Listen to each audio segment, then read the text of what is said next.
Subscribe कीजिए कुंडलिनी जागरण को और प्रेस कीजिए बेल आइकन को, जिससे कि आपको मिल सके हमारी लेटेस्ट वीडियो सबसे पहले।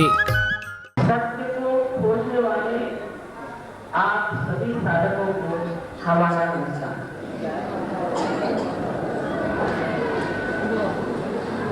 सबसे पहले हमें ये जान लेना चाहिए कि सत्य जहाँ है वही है, उसे हम बदल नहीं सकते, उसे हम मोड़ नहीं सकते, उसे हम तोड़ नहीं सकते। वो था, है और रहेगा। अज्ञान में हम उसे जानते नहीं, लेकिन हमारे बारे में भी एक बड़ा सत्य है कि हम ये शरीर, बुद्धि, आत्मा के सिवाय और कुछ नहीं। जिसे हम शरीर, बुद्धि और अहंकार आदि उपाधियों से जानते हैं, वो आत्मा ही है और आत्मा के बगैर कुछ भी नहीं। ये एक बहुत बड़ा सत्य है, जिसे हमें जान लेना चाहिए। दूसरा सत्य है कि ये सारी सृष्टि, चराचर की सृष्टि एक सूक्ष्म शक्ति है, जिसे हम कहेंगे कि परमात्मा की प्रेम की शक्ति है। कोई इसे परम चैतन्य कहता है और कोई इसे परमात्मा की इच्छा शक्ति कहता है। परमात्मा की इच्छा केवल एक ही है कि आप इस शक्ति से संबंधित हो जाएं, आपका योग घटित हो जाए और आप उनके साम्राज्य में आकर के आनंद से रममान। वो पिता परमात्मा, सब पिताओं का पिता, अत्यंत दयालु, अत्यंत प्रेममय, अपने सब बच्चों की राह देखता है। इसलिए ये कहना कि हमें अपने शरीर को यातना देनी है, तकलीफ देनी है, ये पिता के साथ एक तरह की छलना। कोई भी माँ से जब आप नाराज होते हैं तो आप कहते हैं कि अच्छा तो मैं भूखा रहूं, या मैं आपके मुंह पे दो चपेट मार। इससे उस माँ को दुखी होता है, सुख तो होने वाला नहीं। तो सिर्फ एक ही बात को आप समझ लीजिए कि परमात्मा नहीं चाहती कि आप किसी प्रकार का भी दुख भूखे, किसी तरह की यातना की आप। वो चाहते हैं कि सहज में ही आप उस गति को प्राप्त करें, इसमें आपकी सारी व्यथाएं जो अज्ञान के कारण है वो नष्ट हो करके आप बिना आनंद में रममान हो जाए। उसकी पूर्ण व्यवस्था हमारे अंदर परमात्मा ने की हुई, जैसे कि डॉक्टर साहब ने आपसे बताया कि कुंडलिनी की व्यवस्था हमारे अंदर त्रिकोणाकार अस्थि में है और इसके जागृति से आपका संबंध उस सूक्ष्म सृष्टि से हो जाता है, जो सृष्टि सारा संसार को चलाती है, सारे संसार में विचरण करती है और सोचती है, समझती है, इसको प्लावित करती है, इसका सर्जन करती है और सबसे अधिक इस सृष्टि के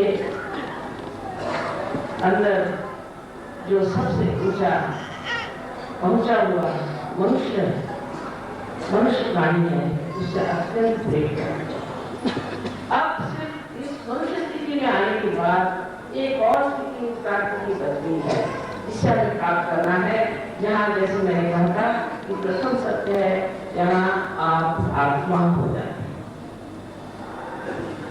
आजकल के जमाने में हर तरह की गलत सलत प्रणालियां चलती और इस तरह की भी बातें मैंने सुनी है कि जिसमें लिखा जाता है कि कुंडलिनी का जागरण बड़ा कठिन है और इसमें बहुत यातना है।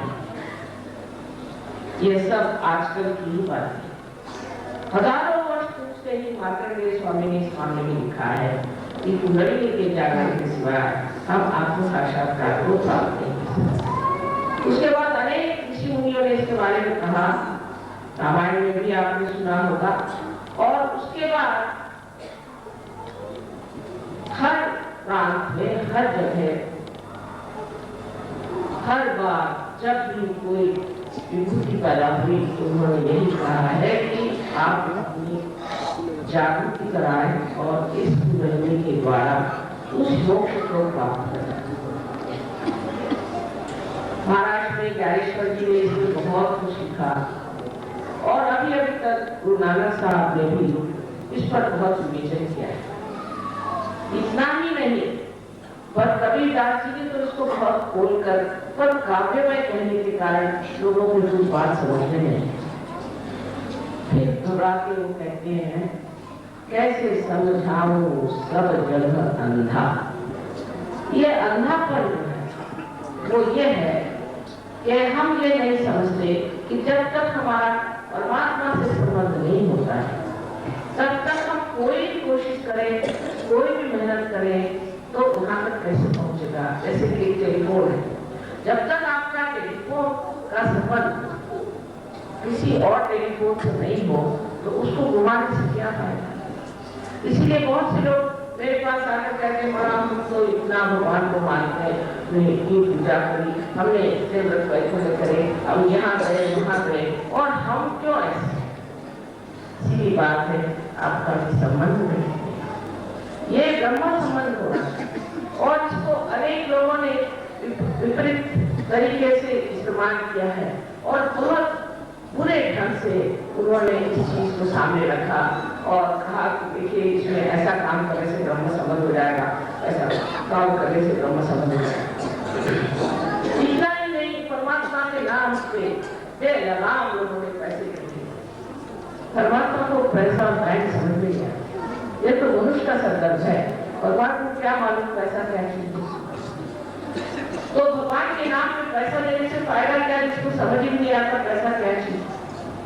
लेकिन हर जगह आप देखिए कि भगवान के नाम पर इतना पैसा रखो, हर घर के लिए बात है।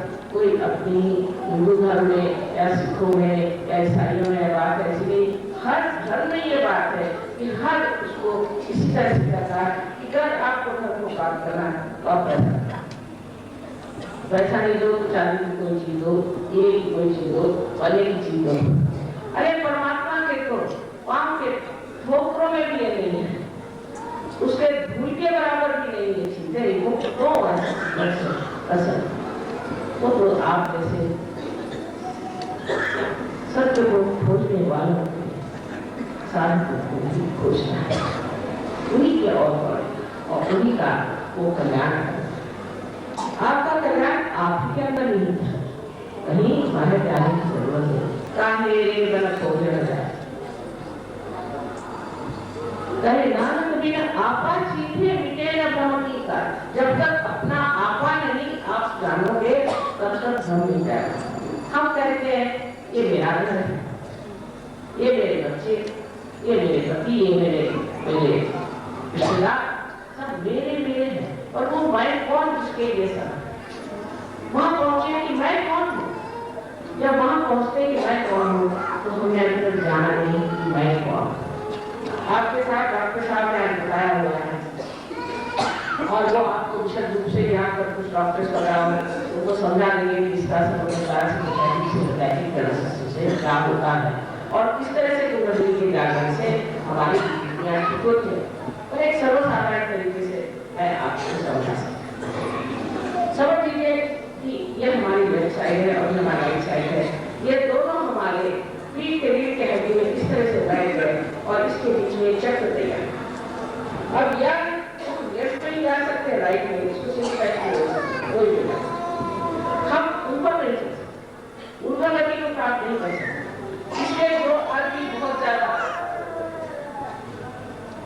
अपने भावनाओं से जुड़ता है, अपने भूतकाल में रहा रहता है, हर समय जो होते रहता है कि क्या मेरा भूतकाल था, मैं कहाँ पहुंच गया, ये क्या हो गया, वो तो आपका व्यवसाय में चला जाएगा।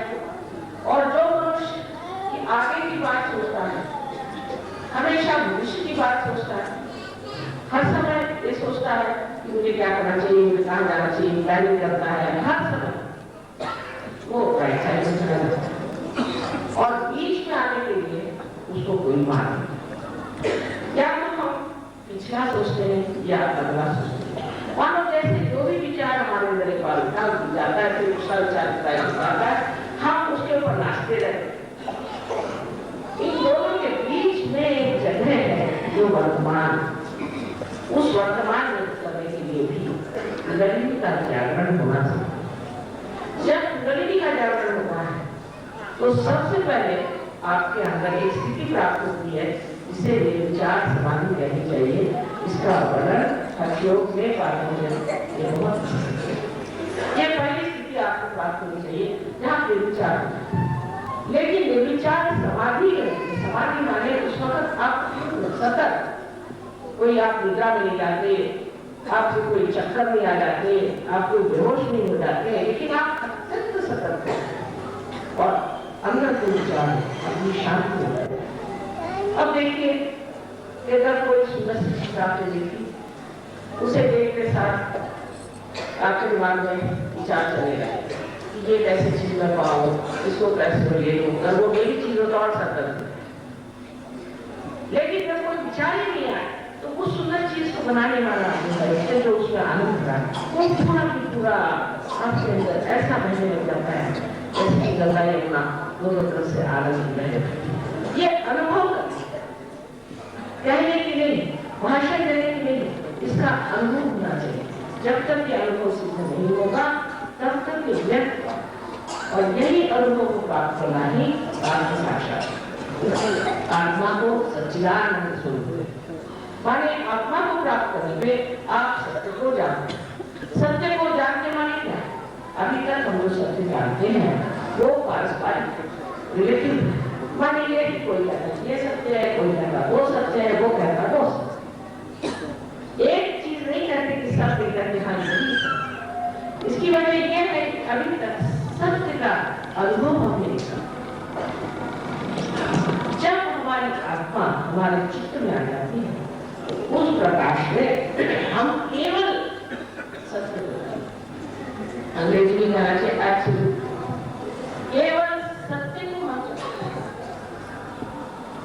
और असत्य को भी जानते हैं, क्योंकि जो सत्य नहीं वो असत्य है। सब लोग जितने भी लोग आत्म साक्षात्कार करते वो एक ही बात, उसमें न झगड़ा होगा न पार्टीबाजी होगी न कोई। अब हमारा प्रदेश 40 देशों में चल रहा है, हर जगह अलग अलग तरह के बढ़िया बढ़िया और वो सब जब भी सम्मिलित होते हैं ना कभी झगड़ा ना कोई ऐसी बात, सब आपस में एक जैसे एक साथ एक दूर में ले आनंदित होते, जैसे मानो सबके लोग छोटे छोटे सागर से बने लहरा, ऐसी आनंद की चीज होने में आवाज। और इसीलिए आपको साक्षात्कार का ये कार्य आज इस कलयुग में ही होना, ये कार्य पहले नहीं हो सकता। एक दो पेड़ पर मीठे फल हो गए, लेकिन आज समय ऐसा आया है कि बाहर आ गई है। देखिए इतने सारे साधन पहले कहाँ, ये कलयुग की ही कमाल है। और इस कलयुग में ही ये चीज होने वाली है कि मनुष्य सत्य को खोजेगा, क्योंकि वो सावधान परेशान, टेंशन है, आफत है, बीमारियां हैं। फिर वो जब सत्य को सोचता है तो उसका चित्त शुद्ध हो जाता है, आत्मा के प्रकाश से उसका चित्त शुद्ध हो जाता है और इसके कारण उसकी सारी जो शारीरिक व्याधियां हैं और जो व्याधियां सब नष्ट हो, कोई भी प्रकार की व्याधियां नहीं रह सकती और कभी रोग नहीं। अधिकतर व्याधियां हो जाती है। आपको मालूम होगा कि में 3 डॉक्टर को उन्हें ऐसे बीमारियां ठीक कर ली जो सर्वसाधारण तरीके से नहीं ठीक और वो ठीक हो गई। और इस प्रकार लंदन में भी 60 डॉक्टर लोग प्रक्रिया कर रहे हैं और वो आश्चर्य। आपको एक खुशी बात सुना है, खुशखबरी है कि अभी हम ऑस्ट्रेलिया गए थे तो वक्त में 2 पेशेंट्स थे बिल्कुल मरने की हालत में आए, एड्स पेशेंट थे, वो 10 मिनट में ठीक और 2-3 बार फोन आ गया कि वहाँ बिल्कुल ठीक चल रहे हैं। उसकी भी शुरुआत लोगों ने शराब पीना, व्यसन लेना, ड्रग लेना, एक लाख अपने देश में बड़ा टाइम लगता है और बाहर के लोग बड़े जरूर खड़े, क्योंकि हम लोगों के सामने बड़े बड़े आदर्श हैं और हमने देखा श्री राम, सीता जी सब बड़े बड़े आदर्श। इसकी वजह से हमारे अंदर उन आदर्शों को प्राप्त करने का विचार न रखते हुए उन आदर्शों की सिर्फ हम कॉपी करते हैं, लेकिन उसको हम पाना नहीं चाहते। और प्रदेश में ये आदर्श कभी नहीं रहे, उनको देखते ही साथ वो एकदम जागरूक हो जाते हैं और एकदम इस चीज को पकड़ लेते हैं।